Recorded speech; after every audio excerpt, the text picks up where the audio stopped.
Welcome to the Gezelle Talk Show. Welcome to the Gezelle Talk Show. Welcome to the Gezelle Talk Show. Welcome to the Gezelle Talk Show. Welcome to the Gezelle Talk Show. Welcome to the Gezelle Talk Show. Welcome to the Gezelle Talk Show. Oh, girl, the category is pop culture. The category is entertainment. The category is politics. The category is fashion. Welcome to the Gezelle Talk Show. Welcome to the Gezelle Talk Show. Welcome to the Gezelle Talk Show. Welcome to the Gezelle Talk Show. Ow.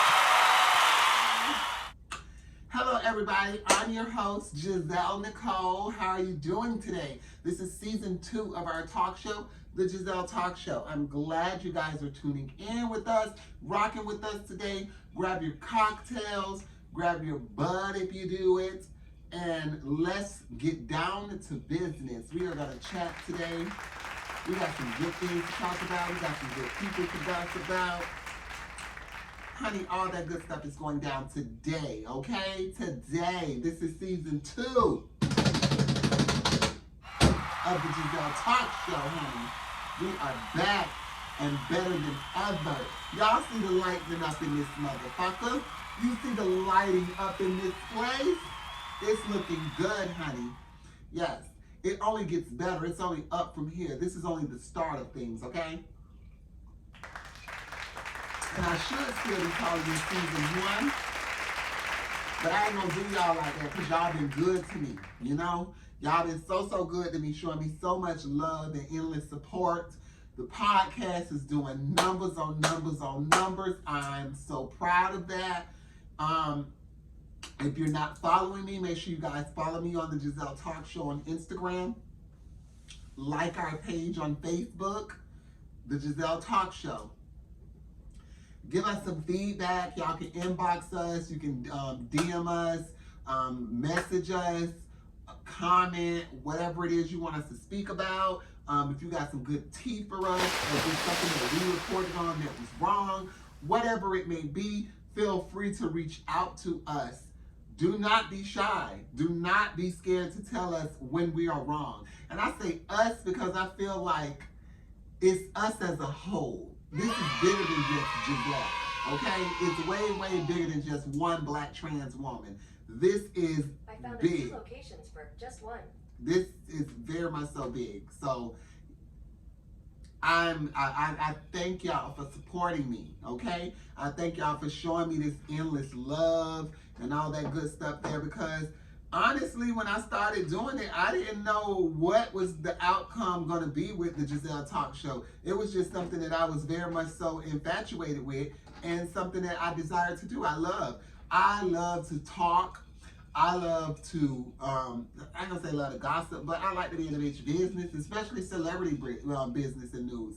I love it. It's something that I've always did. Me and my older sister used to chit chat all the time about celebrity business, news, gossip, and all that stuff there. The whole time the Biggie and Tupac thing was going on, and Faith and Lil' Kim not liking each other, and the Brat getting in the mix of this, and Jay-Z, Mobb Deep, and like during the time all that was going on, bitch, I was like one-on-one on top of everything.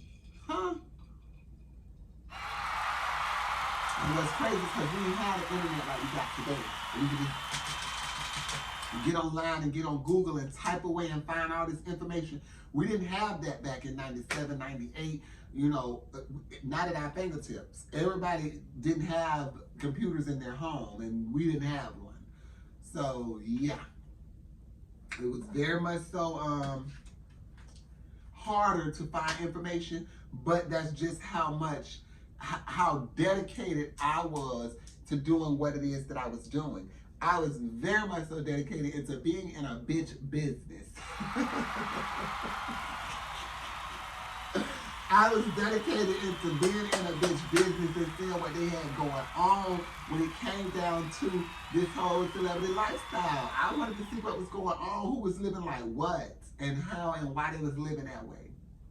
So I was very much so nosy. Yes, ma'am. That was me. That was me. That was me. But we're going to kick things off. Again, I want to say thank y'all. Thank y'all for tuning in. If you can share the video, share my lives, Make sure you tell your friends about me. Tell everybody about the Gezelle Nicole experience, about the Gezelle Nicole talk show. Like, it's gonna go down, okay? I'm building this from the ground up, like literally putting this shit on my back and I'm carrying it. And I love it.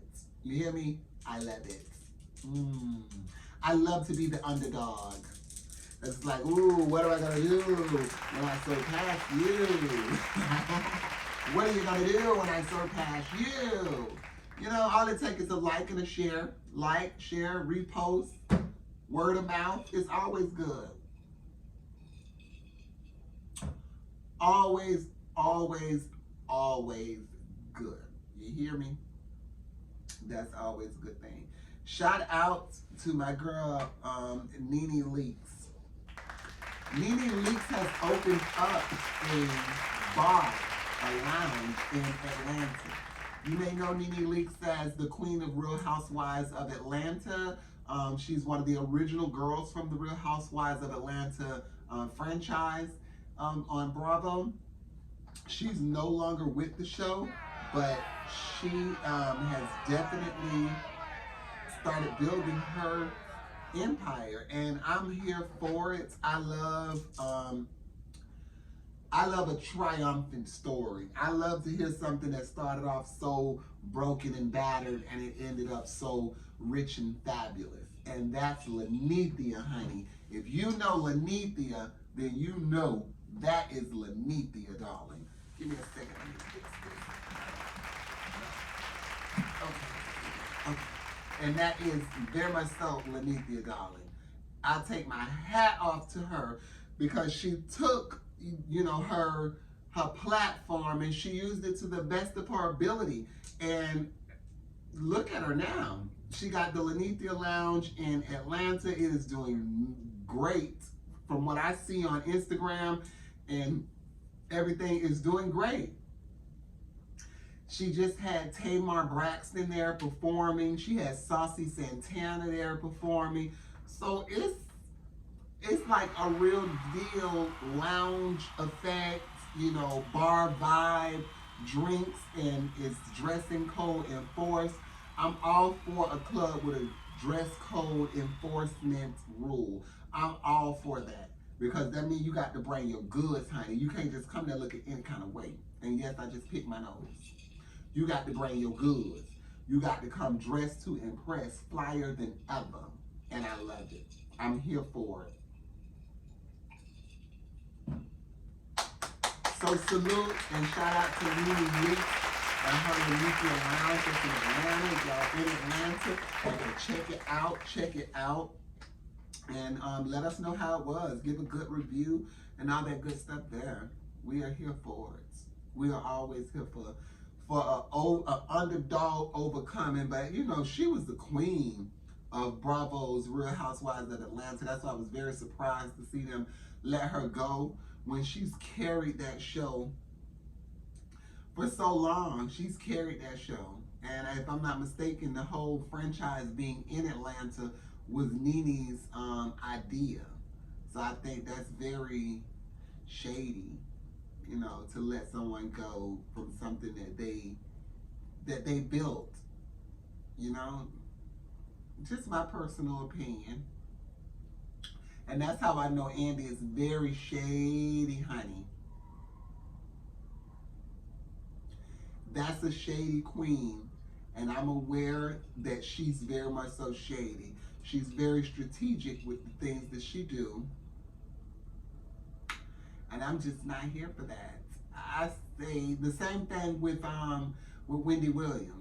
Shady queen, very strategic about what they do and quick to play victim. Once it's brought to the forefront and they bring it to your acknowledgement, they play like, me?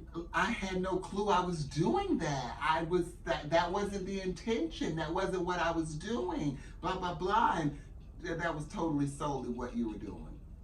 And that's most queens in that type of situation. Most of those queens act that same way. They did it with Tamar and the girls of the talk, the real, not the talk, the real. They did it with that, and I was very much so. I stopped watching the real just because they let Tamar go. And I did the same thing with Real Housewives of Atlanta. I stopped watching it because they let Nene go. And I was just like, the reason why I tuned into The Real was because of Tamar.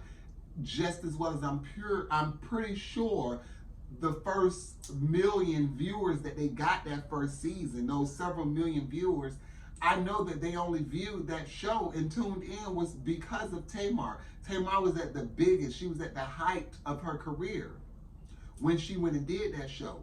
Lonnie Love wasn't known like that. She had worked decades, years in the business, but she wasn't able to pull a large crowd by herself. No one knew who Jenny was. The twin wasn't really working like that, getting no nothing. Adrian, this solidified Adrian. The Real, like, it leveled her and really made you like her more, because before that, I don't know too many people that liked it, Adrian, and I know I was one of them. I wasn't here for her. After 3LW, even with Cheetah Girls and all that, something about Adrian just read and screamed phony, phony, phony, fake. Everything about her. And I could be wrong. She could be one of the realest bitches there is. But the way that she carries herself and what she put out give you everything negative, everything wrong, everything fake, everything phony. And that's all I got from her. It wasn't until she got on The Real that I really started seeing who she was as a woman, as a person, as a brand, trying to build herself. I really started to understand her more. And like, okay, I get who she is. But she's still somebody I wouldn't invest in. I wouldn't invest a dime, a penny, a piece of time into her. Not at all. She'll change quick as the weather in Florida.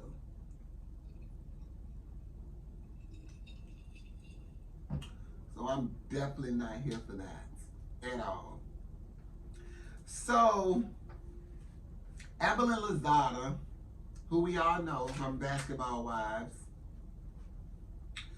I don't like the bitch like that. I don't care for Evelyn Lozada at all. I don't care who feel what type of way. I don't care for the bitch. I don't care for nobody that tried to bring a black man down. It's a different, like, I could totally understand, and I'm not here trying to victim shame or anything. I can understand when you're going through different things and you get put in certain situations and all that stuff there. But when something's happened, it's past, they done took this man's job, his status, everything from him. He's been prosecuted, everything has happened. And you still continuously dwell on that one situation, you steady try to milk that bitch.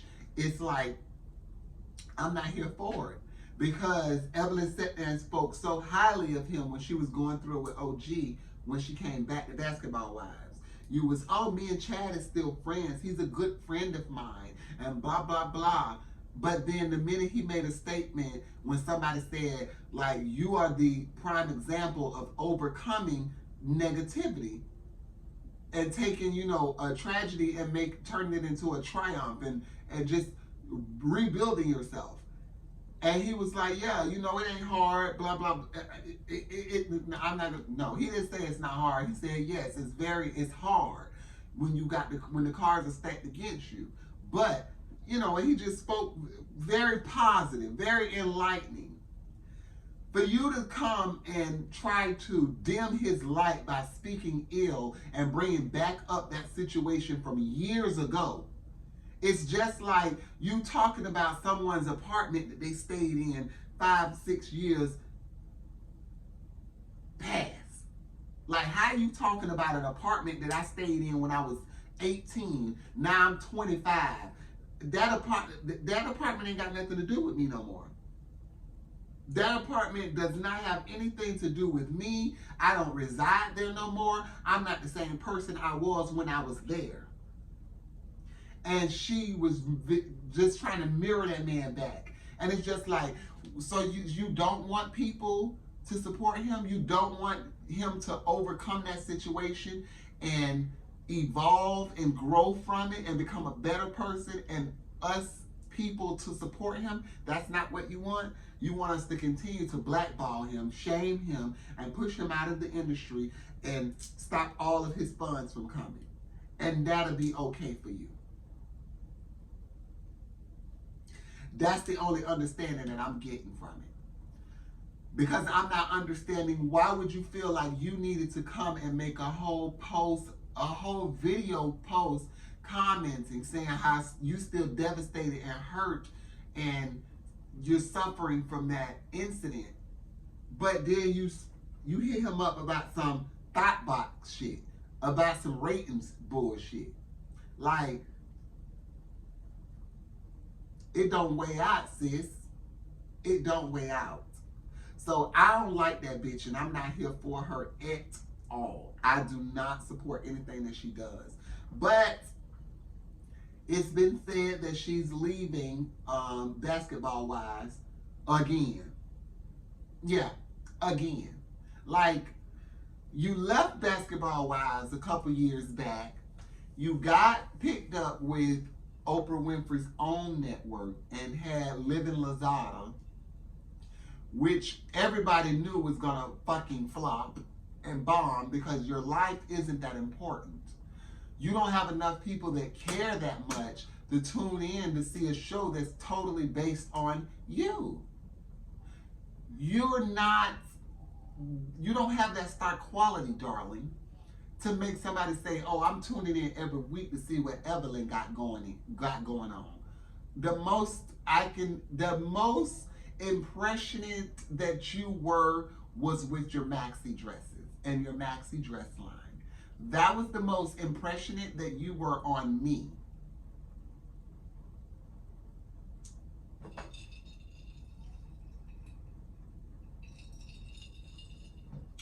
And that's no tea, no shade, I'm just being real. There was like nothing that, it was like, I just didn't see anything that you were bringing. There's nothing you brought to the show. I didn't understand why Shani had to even bring you back. For you to only turn around and get a couple more checks and then say, okay, I'm done. I'm back out again. What the fuck did you come back for? You could have stayed gone for that. I don't understand that. But Shani, you definitely need to revamp Basketball Wives and get you some good people up in there. Some good appreciative people, you know, that would appreciate being in that limelight and having that platform and knowing what to do with it. Because the girls that you've given the opportunity to, all of them, from Royce on down to Eva, like all of the girls, I just don't see the appreciation. I don't see the due diligence, the hard work. I'm not seeing it. It's not there, sis. It's not there.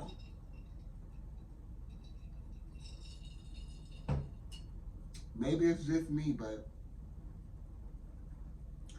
I ain't here for it. And moving right along. So Fallon, you guys know who Fallon is. Fallon is the girl who's known right now because of her husband with the whole Real Housewives of Atlanta, blah, blah, blah, blah, blah. And Portia took him, blah, blah, blah. Portia didn't really take him because he was already divorcing the lady Fallon, from what I'm understanding. They was already getting a divorce. She had been cheating for years in this whole marriage, and he wasn't here for it no more. Rumors are she's pregnant right now.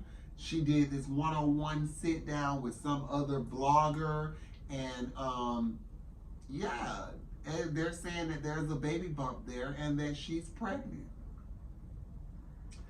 Simon had tagged the guy that she was supposedly cheating with, but then something came back saying something about he tagged them, saying about um, having a nice time in America or something. I don't know. This shit is just so like, it's so much.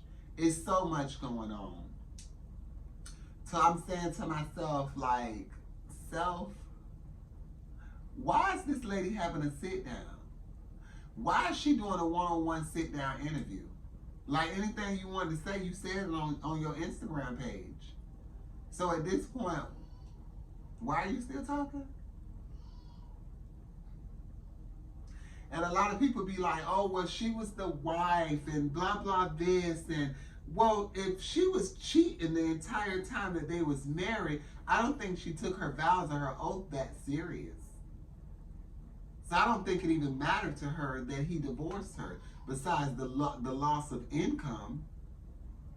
And I feel like that's the reason why you're speaking up now at this point, because you see, okay, he's not going to give you anything more than what you came into the relationship with. And the house that y'all had purchased together, which he split that 50-50 with you.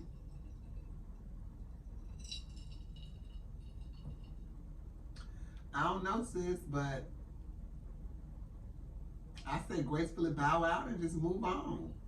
You're a beautiful girl. Go get you somebody else. You was cheating anyway, so just go with the person that you was cheating with. Simple math. But she's speaking out.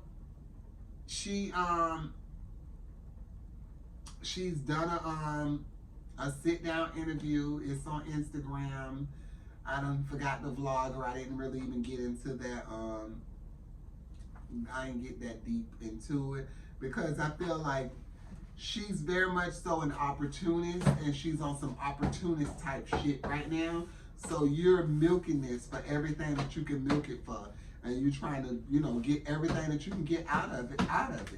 So if that's a one-on-one sit down with this blogger for people to feel like they should be rooting for you, then that's what you're gonna do. I'm not here for it. I'm not here for it at all. So I don't know if y'all have heard or seen everything that's been going on in the blogs and everything, but I've seen a lot going on with this guy named Kwame Brown and Charlamagne the God and Kevin Hunter, Wendy Williams' ex-husband, Kevin Hunter. I'm not sure exactly what is going on with this whole thing because it's like all over the place and it's no real like definite reasoning for it. So I'm thinking that Kevin Hunter probably always had some type of underlying feeling for Charlamagne because Charlamagne worked with Wendy Williams when she had her Wendy Williams Experience radio show. So I'm thinking that beef has always been there, but I'm not sure of why he's acting on it now. But he is, and he's calling out Charlamagne, and it's just not looking good. Then this guy, Kwame Brown,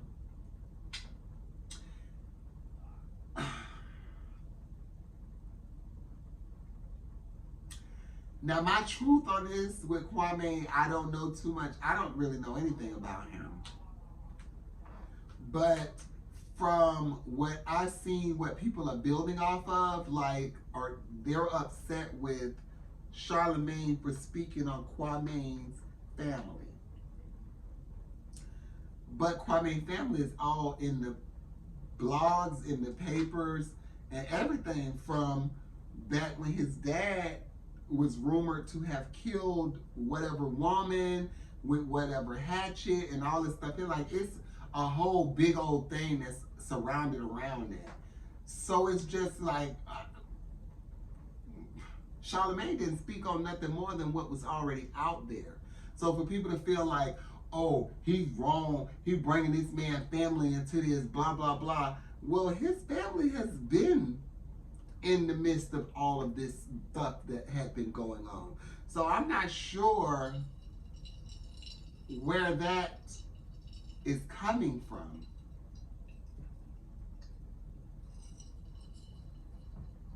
or what that is, child. But Kevin Hunter involved himself.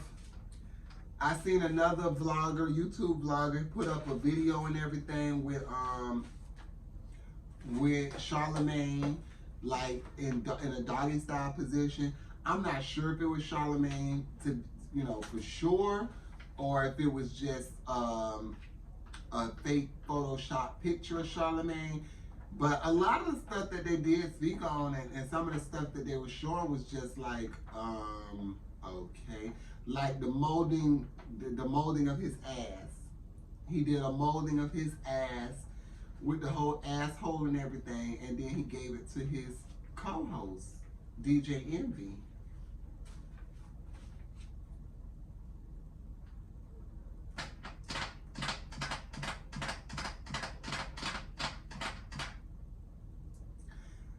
That was a bit much. That was a bit suspect. And Charlemagne, I'm all for you. I'm all for black excellence and all that good stuff there. But I'm a real ass bitch at the end of the day, and I'm gonna call a thing a thing. I ain't fake by any means. I'm gonna call a thing, and that was very much so a queer move. Like, you gave this to him as a joke, but what if he kept it and then he's screwing the asshole at night? You okay with having another man screw a duplicate of your ass? For you to even sit there and sit in a whole molding of your ass. Oh, okay. But we're going to get into this. We did speak a little bit about this on the podcast. So if you do follow our podcast show, thank you so much. So you're going to hear some of this from the podcast. We did speak about this. You know how we report. Oh, Kevin Hunter. Oh, Kevin Hunter. Kevin Hunter, the ex-husband of media mogul Wendy Williams, has surprisingly some new dramas unrelated to his previous marriage to Wendy. Kevin Hunter went into attack mode on Friday and called Charlemagne, threatening to expose the popular radio host. It's unclear why Kevin has the bones to choose for Shara Manu, but Kevin mentioned former NBA star Kwame Brown in his post, making people believe it has something to do with what Kwame said about Shara Manu. I did. For some background, Kwame Brown was involved in a series of beef this week along with ex-ballers including Matt Barnes and Steven Jackson. When the topic crossed Charlemagne's desk, he referred to Brown's dark family history and warned everyone to leave Kwame Brown alone. That was the segment that I heard where he said about this man's family is crazy. Like, his daddy was convicted of this, blah, blah, this. That's what I heard. So, needless to say, leave the Quills alone. The man was quiet for 20 years. He doesn't care.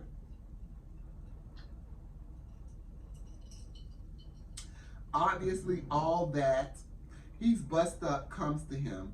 I don't know what people are experiencing or have experienced is what that he bust up comes to him. I don't know what people are experiencing or have experienced, Charlemagne said in a recent episode of The Breakfast Club. Charlemagne's actions may have seemed supportive, but Kwame Brown counterattacked and filed an old rape allegation against Charlemagne. He did bring that up, and I seen that about an old rape situation that's supposed to happen with Charlemagne the God, where he's supposed to be with some girl, and she said that something was put in her drink. She was drugged, and she woke up feeling like her pelvis had been pounded, and all this different stuff here. So, yeah.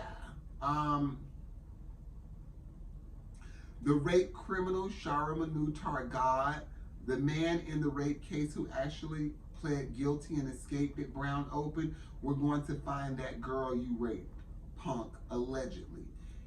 In fact, we're not told it because you're on a docket, bitch. Those are the words of those people, like, oh, wow. Oh, wow.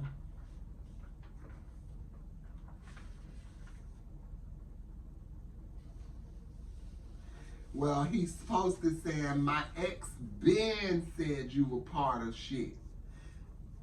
That is, early on, threatened him like a family's shit for the truth. After that, Kevin didn't say much, but he will let you know. Oh.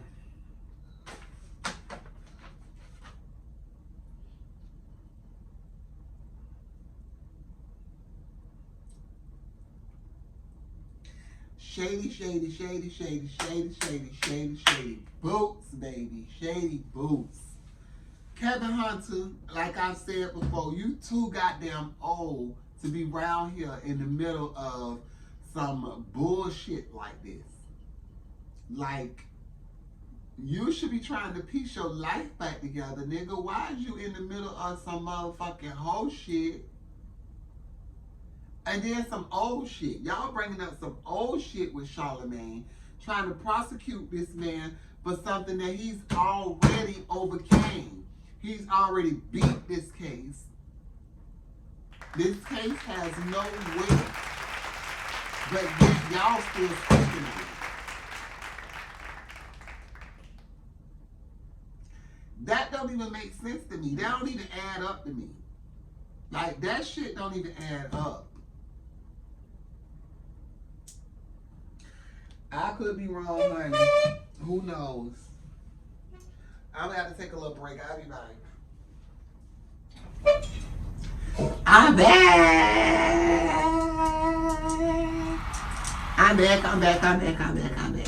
But yeah, that shit is just crazy. It's like, Kevin, you should have been trying to build up your motherfucking shit and get yourself situated and try to rebrand yourself so you could build up something as built, because I mean, the Wendy Williams brand is major.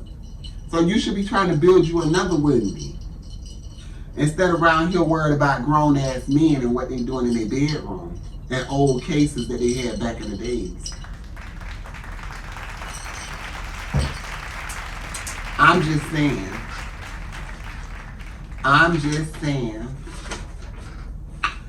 Black men, y'all need to love on each other, encourage each other, and teach each other. Black men, y'all need to love on each other, encourage each other, and teach each other. Love is love is love, and it's always a beautiful thing. Brashear Gray from Empire, Hakeem, known for his role as Hakeem Lyon on Empire, has entered a guilty plea in his domestic violence case, and he'll have to spend some time behind bars. You work so hard to become an actor. You get cast for a major role in a major show, where a show that becomes major. And this is what you choose to do with your life. This is what you choose to do with your life. Like, you go through quarantine with your girlfriend and you around here beating the bitch, raping her, holding her hostage, all this crazy ass shit for days till this girl got to break away when she could get free and try to get help for herself. What the fuck is wrong with you? Like, what is wrong with the cast over at Empire? I see why they're letting that show go. I see why that show has come to an end, because the cast over there got the shit going on.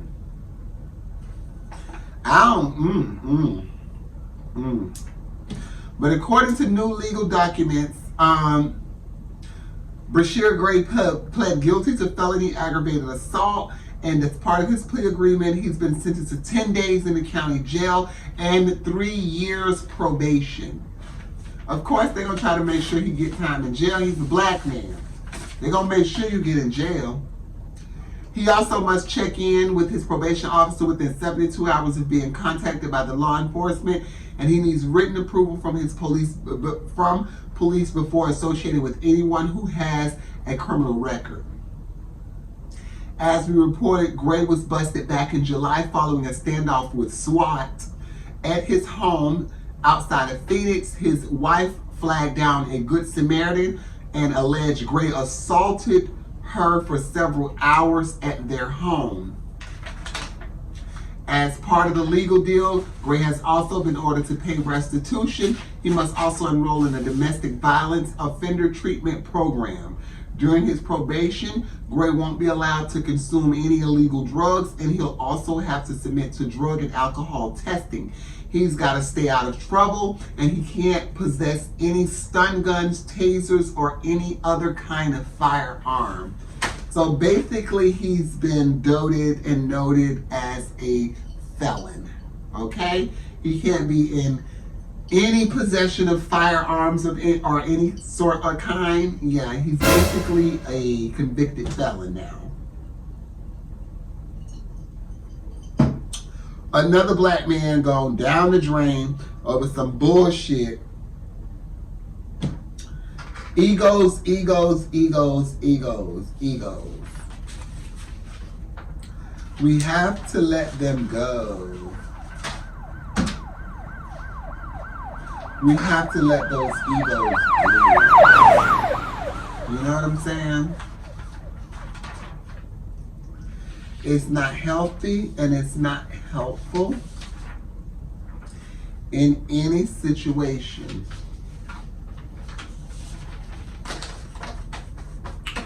Of course, we reported Bennifer are back on, and we've seen new photos that have surfaced with Jen and Ben together, snuggled, cuddled, in a car together, leaving. Yeah. Hats off, kudos to them, but yes, it looks like Jennifer Lopez is back with Ben Affleck, and they are hot and heavy, honey. They have been spotted together every day since their trip to Miami. And they're done hiding it, baby. The first clear shots of them together have surfaced, and they look all pleased in each other's company. Ben Affleck flew into Miami Sunday to meet up with his old flame, trying to look incognito and a hell of a get-up. Dude was rocking sunglasses, a dad hat pulled down low, and a face mask for good measure. Yet, even with all that, he kind of stuck out like a sore thumb. People knew exactly who he was, and they knew why he was there, because they knew that Jennifer Lopez was already there, checked in. Oh yeah. Jen popped in and out herself on the hotel balcony that they were staying at. You see him come out several times having a smoke. Honey, they are back and popping. Diddy, you should have shot your shot way before this. You sent them a motherfucking gift when they got engaged before, and they were supposed to get married. You sent them a gift. You're supposed to shot your shot well before Ben was able to ease his way back in. And you were supposed to get your ass back in there. Now you done set your fat ass up there and done let Ben Affleck get his...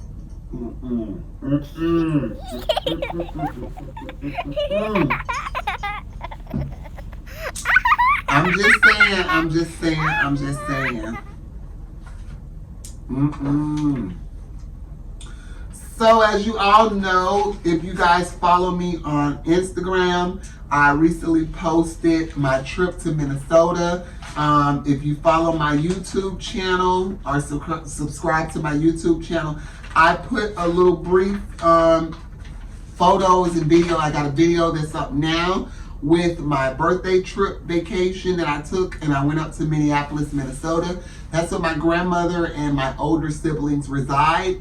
And I was honored and fortunate enough to go and view the George Floyd Memorial and the George Floyd Square. It was something heavy, people. It was something very, very heavy. You can feel the energy. You can feel it all in the atmosphere.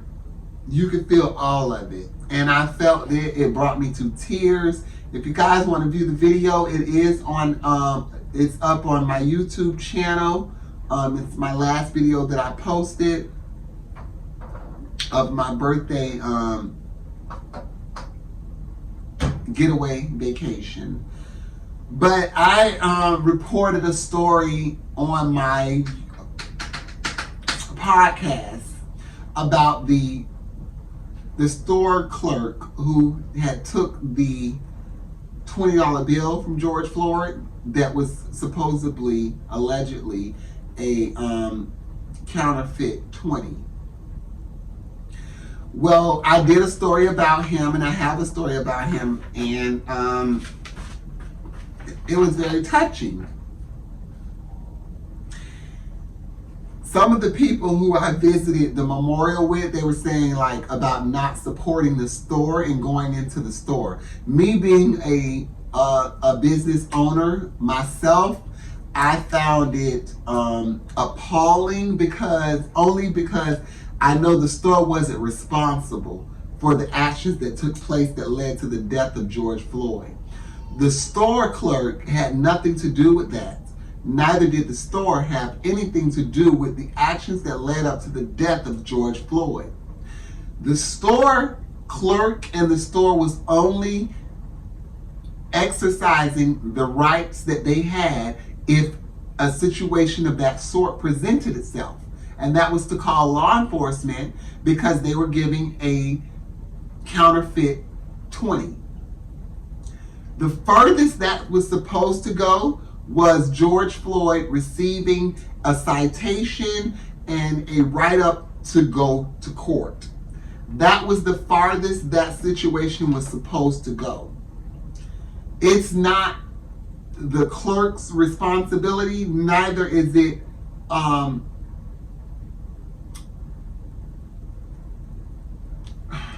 the store's responsibility. It's not on them, basically, is what I'm saying. It's not their fault, the actions that the police chose to use once they arrived on scene. Because the only thing you had to do was just give this young man a citation to go to court. That's it. To fight this case. For you to take it into your own hands and feel like you need to arrest, detain, and eventually kill this man was your own personal feelings and actions. It had nothing to do with the store. And that's something that I continue to stress because people will go to the George Floyd Square and then they'll say something like, oh, well, I'm not going in cup foods. I'm not supporting cup foods because they're the reason why this happened. They're not the reason why this happened. The reason why this happened is because an ignorant officer showed up and chose to abuse his power. Chose to abuse his power and kill this young man. So I say to everyone who has that mentality that the store was to blame or the clerk was to blame, that's not true. That's not true, and we should not think that way. That young man had been homeless for some time. He had just started to come into his blessings and was residing above the store. The store had a job opening came up. He was able to take that job opening, was able to work right up under where he resided at. It was convenient. It's not his fault what the police officers chose to do when they arrived. It's totally not his fault. So we shouldn't blame him. He's a victim. Just like George Floyd was a victim, he's a victim. Because the entire time that this incident took place and they were murdering this man, this young man paced and walked up and down the street with his hands up above his head and in his hand, just in disbelief, upset, frustrated. I mean, I can only imagine the many emotions that he was feeling at the time. I can just imagine. But since then, he's moved himself outside of Louisiana. Louisiana. Outside of Minnesota. And that's totally what's up. And his name was Christopher Martin. Yeah. Ugh.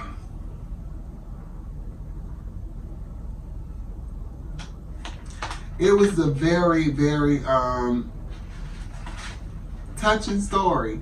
And to actually go down and view the memorial site and everything, it was moving. And the young man, I mean, it's very sad. The young man say, I allowed myself to feel guilty for a very long time before the trial happened. I just kept replaying that decision in my head. What if I would have just told him he couldn't buy the cigarettes?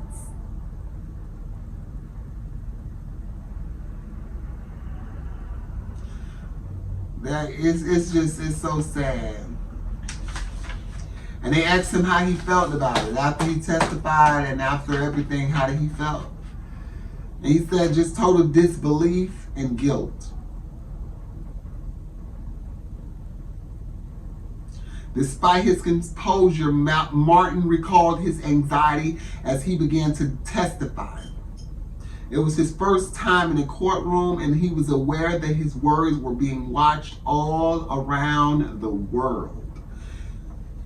Oh, that has to be so devastating, heart-wrenching to go through, to know that you weren't trying to do anything but keep your job and do what you thought was right.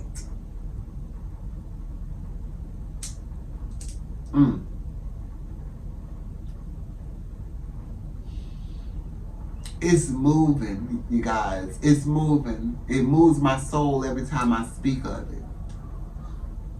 I can literally feel it.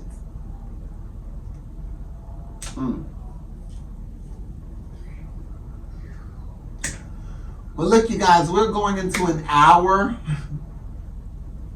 We're working on an hour now. But I'm going to let you guys go. I'm going to let you guys go ahead and go. I mean, I thank you guys for tuning in. You are the best supporters a girl could ever ask for. Continue to like, share, repost, subscribe to our YouTube page. Follow us on Instagram. Follow us on Facebook. Like our page on Facebook. Subscribe to our YouTube channel. I thank you guys so much for all the love that you guys continue to show, the support, the viewing the podcasts, the replays of the podcast and everything. It means the world to me. You guys have no idea. And I thank you so much. I thank you. So until next time, I'm your host, Gezelle Nicole, of the Gezelle Talk Show. And I'll see you guys next time. Bye.